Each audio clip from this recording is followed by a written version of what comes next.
नमस्कार विद्यार्थियों, doctor Sumitra Sharma, associate professor Sanskrit, SVD government college Sardarshahar और बीए भाग द्वितीय के आप सभी विद्यार्थियों का इस वीडियो में स्वागत है। आशा है विश्व कवि विरचित इस अभिज्ञान शाकुंतलम नाटक से आप लोग मनोरंजन भी कर रहे हैं, अध्ययन भी कर रहे हैं, ज्ञानवर्धन भी कर रहे हैं। तो हम द्वितीय अंक पढ़ रहे हैं और प्रसंग ये चल रहा होता है कि राजा शिकार खेलने जाने के लिए उत्सुक कम है क्योंकि शकुंतला से उसको प्रेम हो गया है, मिलना हुआ है दोनों का। हम लोग पढ़ते आ रहे हैं। विदूषक जो है वो थका हुआ है बहुत ज़्यादा और जाने में उत्सुक नहीं है। राजा को कहता है कि मैं आपको एक दिन मुझे शिकार पर नहीं ले जाने के लिए राजी करता हूँ। तो राजा कहता है न नमयितुम अधिज्यमस्मि शक्तो धनुरिदम आहित सायकम मृगेषु सहवसति मुपेत्य यही प्रियायाः कृतैव मुग्ध विलोकितोपदेश है कि न नमयितुम अधिज्यम अस्मि शक्तो, मैं भी अधिज्य इस प्रत्यंचा चढ़े हुए धनुष को न नमयितुम शक्त है, मैं इसको नमाने में, इसको झुकाने में, चलाने के लिए झुकाना पड़ता है धनुष को थोड़ा, तो मैं भी इस धनुष को झुकाने में इच्छुक नहीं हूँ। क्यों? मृगेशु, मृगों के ऊपर, आहित सायकम, धनुष का ये और बताया, आहित सायक, सायक माने बाण, आहित माने जिसके ऊपर चढ़ाया हुआ है, तो बाण चढ़ाई हुई और प्रत्यंचा चढ़ी हुई। पहले प्रत्यंचा चढ़ाते हैं। मैंने आपको पहले कभी बताया है कि धनुष को जो है वो डोरी दोनों तरफ से बनती है, तो एक तरफ से उसकी खोल करके और उसको विश्राम के लिए जब रखना होता है तो रख देते हैं। अब जब पुनः उसको कार्य में लेना होता है तो वो रस्सी खींच करके और उसको दूसरे सिरे के ऊपर बांधा जाता है, उसको कहते हैं प्रत्यंचा चढ़ाना। और फिर उसके ऊपर बाण संधान करना।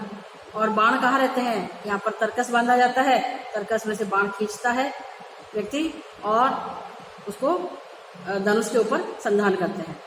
तो ऐसी धनुष है ये जिसके ऊपर बाण चढ़ाया हुआ है प्रत्यंचा चढ़ाने के बाद में। तो ऐसी इस धनुष को मैं मृगेशु नमयितुम न शक्त है, मैं इन हरिणों के ऊपर चलाने में समर्थ नहीं हूँ। क्यों? क्योंकि सहवसति मुपेत्य ये प्रियायाः, जिनके साथ में संगति को पाकर के प्रिया ने कृत एवं मुग्ध विलोकित उपदेश है, मानो मुग्ध रूप से विलोकन का उपदेश प्राप्त किया है। इन मृगों ने प्रिया को मुग्ध रूप से, जो इतने भोले भाले तरीके से और वो जो इस तरीके से देखती है मृगों की तरह से, वो उसमें वो भाव आया कहाँ से? मानो इन मृगों ने उसको सिखाया है। कैसे? सहवसति मुपेत्य, उसकी संगति में रह करके जिन मृगों ने प्रिया को इतना मुग्ध विलोकन का उपदेश दिया है, ऐसे इन मृगों के ऊपर मैं इस प्रत्यंचा चढ़ी हुई और बाण चढ़ाए हुए इस धनुष को उनके ऊपर चलाने में समर्थ नहीं हूँ। विदूषक राजा का मुख देखकर कहता है अत्र भगवान किमपि हृदय कृत्वा मंत्रयते, आप श्रीमान तो कुछ कुछ दिल में रख करके मंत्रणा कर रहे हैं, सोचा विचारी कर रहे हैं। अरण्य मया रुदितम आसीत्, मेरा कहना तो अरण्य रुदन हो गया। अरण्य रुदन किसे कहते हैं? कोई व्यक्ति बहुत भावों से भरा हुआ है, बड़ा दुखी है, विकल है और जंगल में जाकर के जोर जोर से हाथ खड़े करके रोता है, चिल्लाता है, तो बेचारा चिल्लाता रहे, कौन सुनेगा उसकी? तो जो व्यर्थ में ही कहीं पर अपने मनोभावों को, अपने दुखों को प्रकट करता है, वहां पर ये काम में लिया जाता है अरण्य रुदन। तो विदूषक कहता है कि मैंने आपको अपनी व्यथा बताई, अपनी थकावट की बात बताई और आपने तो अभी तक कुछ जवाब दिया ही नहीं, जाने मन में क्या सोच रहे हैं। तो मेरा ये इस तरह से कहना तो अरण्य रुदन हो गया, व्यर्थ हो गया। राजा मुस्कुराकर कहता है कि मन्यत, हाँ हाँ, अनतिक्रमणीयम में सुहृद वाक्यम इति स्थितोस्मि, मुझे सुहृद के वाक्यों का अतिक्रमण नहीं करना चाहिए। तुम मित्र हो और तुमने कोई बात मुझे कही है तो मुझे उसका लंघन नहीं करना चाहिए, इसलिए मैं स्थितोस्मि, इसलिए मैं स्थित था। विदूषक कहता है चिरंजीव, आयुष्मान भव, जाना चाहता है विदूषक। राजा कहता है मित्र तिष्ठ, ठहरो, सावशेषम में बचा है, अभी मेरी बात पूरी नहीं हुई है, रुको तो। विदूषक कहता आज्ञा पायतु भगवान, आप आज्ञा दीजिए। राजा कहता विश्रांतेन भवता ममापि एकस्मिन् अनायासे कर्मणि सहायेन भवितव्यम, जब आप विश्राम कर चुको तब मेरे भी एक अनायास कर्म में सहायक होना। एक बड़ा इजी सा काम है, सरल सा कार्य है मेरा भी, उसमें तुम सहायता करना। विदुषक कहता है कि मोदक खादि का आयाम, क्या लड्डू खाने के लिए? तेन ही अयम सुगृहीत क्षण है, तब तो यह बड़ा सुंदर पल है। कोई बात नहीं, लड्डू खाने वाला आसान सा कार्य तो अभी कर लेते हम। राजा कहता है यत्र वक्ष्यामि, अभी नहीं, जब मैं कहूँ। फिर कहता है कह अत्र भो, यहाँ कौन है? प्रवेश करके द्वारपाल कहता है प्रणाम करके, आज्ञा पैतु भरता, स्वामी आज्ञा दीजिए।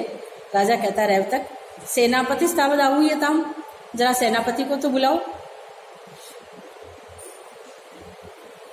द्वारपाल कहता है ठीक है, निकलकर सेनापति के साथ में आकर कहता है सेनापति को, ऐसे आज्ञा वचनोत्कंठो भरता इतो दत्त दृष्टिरेव तिष्ठति, ये आज्ञा देने के लिए उत्कंठित तत्पर महाराज भरता, स्वामी महाराज इतो दत्त दृष्टिरेव, इधर ही दृष्टि दौड़ाए हुए, इधर ही नजर लगाए हुए बैठे हुए हैं। उपसर्पतु आ रही है, आप उनके पास जाइए। सेनापति राजा को देख करके कहता है दृष्ट दोषापि स्वामिनी मृगया केवलम गुणे समृद्धा, यद्यपि शिकार में मृगया शिकार, दृष्ट दोषापि अनेक दोष देखे जाते हैं, लेकिन स्वामिनी आप स्वामी के विषय में तो केवलम गुण एवं समृद्धता, केवल शिकार में गुण ही गुण हो गए हैं। तथा ही देव, कैसे? जैसे कि महाराज अनवरत धनुर्जा स्फालन क्रूर पूर्वम रवि किरण सहिष्णु श्वेद लेशैरभिन्नम अपचितम अपि गात्रम व्यायतत्वादलक्ष्यम गिरिचर इव नाग है प्राणसारम विभर्ति। अनवरत निरंतर, धनुर्जय स्फालन क्रूर पूर्वम, धनुष की प्रत्यंचा को खींचने से कठोर हो गया है जिनका पूर्व भाग, ऐसे पूर्व भाग कमर से ऊपर वाला भाग जो है राजा का, वह प्रत्यंचा को लगातार खींचने से क्या हुआ? सुदृढ़ हो गया है ऊपर वाला भाग। और रवि किरण सहिष्णु, सूर्य की किरणों को सहन करने में समर्थ हो गया है। कैसे? कि शिकार के लिए तो धूप में, गर्मी में, बरसात में, ऐसे जब भी कहीं निकल गए जंगल में, अब जो भी मौसम होता है उसके अनुसार उनको घूमना पड़ता है, तो सूर्य की किरणों को भी सहन करने वाले हो जाते हैं, माने धूप में भी उनको धूप को भी सहन करने की शक्ति आ जाती है। स्वेद लेशैरभिन्नम, और पसीने के कणों से सर्वथा रहित हो जाते हैं, पसीना भी जो है उनके आना कम हो जाता है, इतना शरीर जो है उनका सुदृढ़ हो जाता है। और अपचितम अपि गात्रम, यद्यपि शरीर इतनी दौड़ भाग करने से शिकार के लिए रात भर जागना भी पड़ जाता है, कई बार अच्छी तरह से नींद भी नहीं आती, फिर खाने को भी जैसा विदूषक ने बताया कि पूरे तरीके से खाने को नहीं मिलता, और पानी भी पहाड़ी नदियों का ऐसा मिलता है, और विश्राम भी पूरा नहीं मिलता, और ये सारी बातें, तो इनसे यद्यपि शरीर कृश हो जाता है, दुबला हो जाता है, फिर भी व्यायतत्वात्, विशालता के कारण इनका जो गात्र है, शरीर है, अलक्ष्यम, जो दुर्बल सा, कृश सा दिखाई नहीं देता। ऐसे गिरिचर इव नाग है, गिरि पर्वत, चर विचरण करने वाले, पर्वत पर विचरण करने वाले नाग है, माने हाथी के समान। नाग शब्द का अर्थ सांप भी होता है, आप सही जानते हैं, और नाग शब्द का अर्थ हाथी भी होता है। तो हाथी कौन सा? गिरिचर, पर्वतों पर विचरण करने वाले हाथी के समान ये प्राण शक्ति से संपन्न है, प्राण शक्ति को धारण करते हैं। कौन? राजा। ये शिकार के उसने लाभ बताए कि यद्यपि सामान्य जन तो मानते हैं कि शिकार में नुकसान ही नुकसान है मृगया में, लेकिन वह कहता है कि राजा जी के विषय में तो सारी बातें इनके अनुकूल ही है, कि इनका शरीर ऐसा ऐसा हो गया, और ये सारी बातें जो इन्होंने ऊपर बताई। पास में जाकर कहता है सेनापति जयतु स्वामी, महाराज की जय हो। गृहीत श्वापदम अरण्यम, अरण्यम जंगल में, श्वापदों को, जानवरों को गृहीतम घेर लिया गया है। ये जाकर के आगे सैनिकों इत्यादि को खड़ा कर देते थे कि उधर से भी नहीं जा पाए, उधर से भी नहीं जा पाए, तो ये उनको रिपोर्ट दे रहा है, सूचना दे रहा है कि जंगल में श्वापदों को घेर लिया गया है। कि मयत्र अवस्थित थे, अब आगे क्या करना है, आप आदेश दीजिए। राजा कहता है मंदोत्साह कृतोस्मि मृगयापवादिना माढ़व्येन, इस मृगयापवादी शिकार के लिए जो अपवादी है, जो शिकार की निंदा करने वाला है, इस माधव्य के द्वारा, विदूषक का नाम क्या है? माधव्य। इस माधव्य के द्वारा मंदोत्साह कृतोस्मि, मेरा उत्साह मंद कर दिया गया है। सेनापति अकेले में उसको कहता है विदूषक को, सखे स्थिर प्रतिबंधो भव, तुम अपनी बात पर टिके रहना। अहम तावत स्वामी चित्तवृत्ति मनोवर्ती श्रेयम, और मुझे तो महाराज की चित्तवृत्ति का अनुसरण करना है। अर्थात सेनापति कहता है कि मैं भी कौन सा जाना चाहता हूँ। तो अकेले में उसको यूं मुंह करके कहता है विदूषक को कि तुम तो अपनी बात पर टिके रहना, अड़े रहना कि हाँ शिकार खेलने में कोई फायदा नहीं है और ऐसे ऐसे, और मैं तो ऐसी बात करूँगा क्योंकि तुम तो मित्र हो तो आप तो कुछ भी कह सकते हो, और मैं तो उनका एक तरह से उनका सेवक हूँ, सेनापति हूँ, तो मैं तो जैसा महाराज का मूड होगा, जैसी उनकी चित्तवृत्ति होगी तदनुसार ही मैं तो बोलूँगा। वो कहेंगे कि शिकार के लिए चलते हैं तो मैं कहूँगा हाँ महाराज चलिए, और यदि तो वो कहेंगे कि नहीं नहीं नहीं चलना है और ऐसे ऐसे है तो हाँ महाराज ऐसी बात है। तो उनकी चित्तवृत्ति के अनुसार ही मुझे तो बोलना पड़ेगा और तुम अपनी बात पे टिके रहना। ऐसा ही होता है हमारे दैनंदिन जीवन में भी, इसी प्रकार के प्रसंग कई बार आ जाते हैं, चाहे अनचाहे। खैर, प्रकट में कहता है प्रलपतु ऐसा वैधेय है, राजा को कहता है कि इस वैधेय को, इस दुष्ट को तो ऐसे ही प्रलाप करने दीजिए। ननु प्रभुरेव निदर्शनम, आप ही इसमें सबसे बड़े उदाहरण है। कैसे कि शिकार के क्या क्या लाभ होते हैं देखिए। मेदच्छेद कृशोदरम लघु भवति उत्थान योग्यम वपुः, सत्वानामपि लक्ष्यते विकृतिमत् चित्तम भय क्रोधयोः, उत्कर्ष सच धन्वीनाम यदि शुभः सिद्ध्यन्ति लक्ष्ये चले, मिथ्यैव व्यसनम वदन्ति मृग्याम, ये दृग् विनोद है कुतः। शिकार से क्या क्या फायदा होता है देखिए। मेदच्छेद कृशोदर है, ये शिकार जो है वो मेद मन चर्बी का छेदन करके कृश उदरम, उदर को कृश बना देता है। शिकार खेलने से पेट यदि तो किसी का मोटा है, निकला हुआ है, तो वह उदर पतला हो जाता है चर्बी छंट जाने से। लघु भवति उत्थान योग्यम वपुः, और जो वपु है, जो शरीर है, वह लघु माने हल्का होकर के और उत्थान के योग्य हो जाता है। मोटा आदमी होता है, उठ बैठ नहीं सकता, बड़ी कष्ट की स्थिति बन जाती है उसकी, लेकिन शिकार करने से शरीर हल्का हो जाता है। कभी भागना पड़ता है, कभी रुकना पड़ता है, कभी बैठना पड़ता है, इन सब चीजों से शरीर हल्का हो जाता है, तो उत्थान योग्यम, उठने बैठने लायक हो जाता है। सत्वानामपि लक्ष्यते विकृतिमत् चित्तम भय क्रोधयोः, और भय और क्रोध में सत्वानाम प्राणियों की विकृतिमत् चित्तम, विकृति को प्राप्त चित्तवृत्ति का पता चलता है। क्या तात्पर्य हुआ कि भय और क्रोध में कोई भी पशु या कोई जानवर, कुछ और कोई प्राणी किस प्रकार की चेष्टा करता है। जैसे सांप है तो वह भय की स्थिति में कैसे रिएक्ट करेगा, और तो क्रोध की स्थिति में कैसे करेगा। इसी तरह से कोई सिंह है, कोई हाथी है, कोई व्याघ्र है, कोई और प्रकार का कोई भी पशु है, कोई पक्षी है, तो कोई भी प्राणी जानते हैं किसे कहते हैं, प्राण बनता है। जो भी प्राणवान है, चाहे तो वह पशु है, चाहे पक्षी है, चाहे मनुष्य है, चाहे पौधा है, चाहे पेड़ है, जितने भी श्वास प्रश्वास प्रक्रिया करते हैं वे सब होते हैं प्राणी। तो उनमें भय और क्रोध में उनकी चित्तवृत्ति में क्या विकृति आती है, वो कैसे रिएक्ट करते हैं, कैसे अपने आप को छुपाते हैं, कैसे अपने आप को बचाते हैं, कैसे वे प्रति आक्रमण करते हैं, इत्यादि इत्यादि, इन सब बातों का पता चलता है हमें शिकार पर जाने से। उत्कर्ष सच धन्वी नाम यदि शुभ सिद्ध्यंति लक्ष्य चले, और यह भी धन्वी नाम धनुर्धारियों का उत्कर्ष ही है, एफिशिएंसी है ये। क्या कि जो चलायमान लक्ष्य के ऊपर उनके बाण सिद्ध हो जाते हैं। चलायमान लक्ष्य क्या हुआ कि एक तो सीधे सीधे कोई खड़ा है, पेड़ है जैसे, और उसके ऊपर उन्होंने बाण मारा और पेड़ को गिरा दिया, या कोई सीधा सीधा कोई पशु बांध करके रखा हुआ है, कोई बकरी को बांध के रखा हुआ है, किसी को भी, किसी को भी। और एक होता है चलायमान लक्ष्य, जैसे किसी पक्षी को मारना है, या किसी हरिण, दौड़ता हुए हरिण के ऊपर बाण संधान करना है, या उड़ते हुए पक्षी के ऊपर बाण संधान करना है, उसको मार करके गिराना है। तो वो चलायमान लक्ष्य के ऊपर भी शिकार करने से क्या होता है, उसकी पारंगतता और अधिक बढ़ जाती है। तो यह भी धन्वी नाम माने धनुर्धारी का उत्कर्ष ही है कि वह चलायमान लक्ष्य के ऊपर भी अपने ईश्वर सिद्ध्यंते, अपने बाण सिद्ध कर लेता है।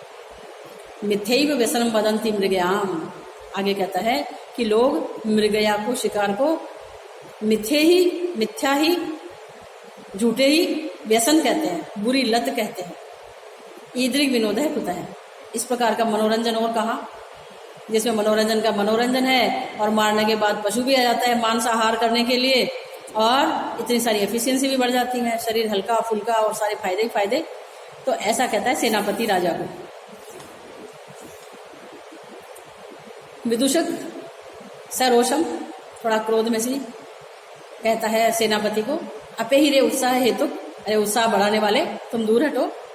अत्र भगवान प्रकृति में आपन्न है, महाराज सब कुछ बातें जानते हैं। त्वम तावत अटवी तो अटवी माहिंड मानो नर नासिका लोलुपस्य जीर्ण ऋक्षस्य कस्यापि मुखे पतिष्यसि। और तुम कभी अटवी तो अटवी माहिंड मानो, एक जंगल से दूसरे जंगल में घूमते हुए नर नासिका लोलुपस्य, मनुष्य की नासिका को खाने के लिए लालायित किसी जीर्ण वृक्ष के, बूढ़े रीछ के मुख में जा पड़ोगे। कभी तुम्हें ज्यादा ही जोश है ना कि शिकार करना ही चाहिए, तो कभी ऐसी स्थिति बनेगी कि जंगल जंगल हांडते हुए तुम्हें कोई बूढ़ा रीछ पकड़ करके खा जाएगा। राजा कहता है, भद्र सेनापति आश्रम सन्निकृष्टे स्थितास्मय। आर्य सेनापति, हम आश्रम के सन्निकट स्थित हैं, हमारे पास में ही आश्रम। अतः ते वचो न अभिनंदामि, इसलिए मैं तुम्हारे वचनों का अभिनंदन नहीं करूंगा, तुम्हारी बात का समर्थन नहीं करूंगा। अद्य तावत, आज तो गाहंतां महिषा निपान सलिलम श्रृंगे मूस्ताड़ितम छायाबद्ध कदम्बकम मृगकुलम रोमंथम अभ्यस्यतु विश्रब्धम क्रियतां वरह पतिभिर मुस्ताक्षति पल्वले विश्रामम लभतामिदम च शिथिलज्जा बंधम अस्मद्धनु। क्या कहते हैं? गाहंतां, अवगाहन करें। कौन? महिषा, भैंसे। भैंसे जो है उनको पानी में डूबे रहना, किलोले करना बड़ा अच्छा लगता है। तो आज भैंसे जो है वे पानी में निपान सलीलम, सरोवर के जल में गाहंताम, अवगाहन करते रहे।